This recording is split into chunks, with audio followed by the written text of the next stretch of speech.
ചോർന്നൊലിക്കുന്ന വീട്ടിൽ പിന്നോക്ക വിഭാഗത്തിലെ നിർധന കുടുംബം ദുരിതത്തിൽ. വാത്തുക്കുടി പഞ്ചായത്തിൽ 12-ാം വാർഡിൽ പ്രകാശിലാണ് പഞ്ചായത്ത് ദത്തെടുത്ത ചേലപ്പാട്ടിൽ ലിസിയും കുടുംബവും ദുരിതം അനുഭവിക്കുന്നത്. 2005-ൽ ആശ്രയ പദ്ധതിയിൽ ലഭിച്ച വീടാണിപ്പോൾ വൻ അപകടാവസ്ഥയിലുള്ളത്. നിരാലംബരായ പ്രകാശ് ചേലപ്പാട്ടിൽ മേരിയെയും മകൾ ലിസിയെയും വാത്തുക്കുടി പഞ്ചായത്ത് ദത്തെടുത്തിരുന്നു. മറ്റ് ആശ്രിതരാരും ഇല്ലാത്തതിനെ തുടർന്നാണ് ഇവരെ പഞ്ചായത്ത് ഏറ്റെടുത്തത്.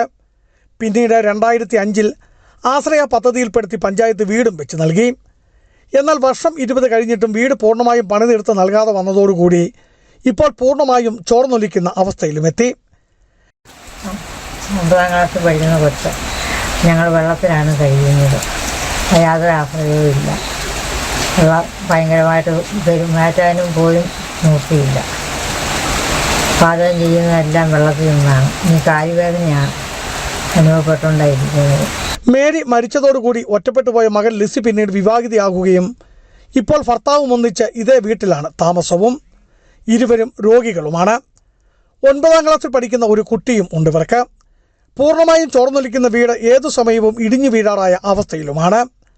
പഞ്ചായത്തും അനുബന്ധ ഡിപ്പാർട്ട്മെൻറ്റുകളും ഇവർക്ക് വീടിന് അർഹതയുണ്ടെന്ന് കണ്ടെത്തി റിപ്പോർട്ട് ചെയ്തിട്ടും തുടർ നടപടികൾ എങ്ങുമെത്തിയില്ല.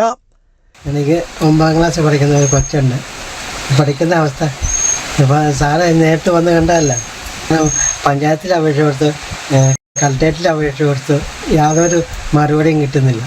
മേഖലയിൽ ശക്തമായ മഴയും കാറ്റും തുടരുന്ന സാഹചര്യത്തിൽ ഈ കുടുംബത്തെ അടിയന്തരമായി മാറ്റി പാർപ്പിക്കുവാനെങ്കിലും വാത്തുക്കുടി പഞ്ചായത്ത് അധികൃതർക്ക് കഴിയണം. ബിജു വൈശൻ പറമ്പിൽ, ഇടുക്കി വിഷൻ ന്യൂസ്, ഇടുക്കി.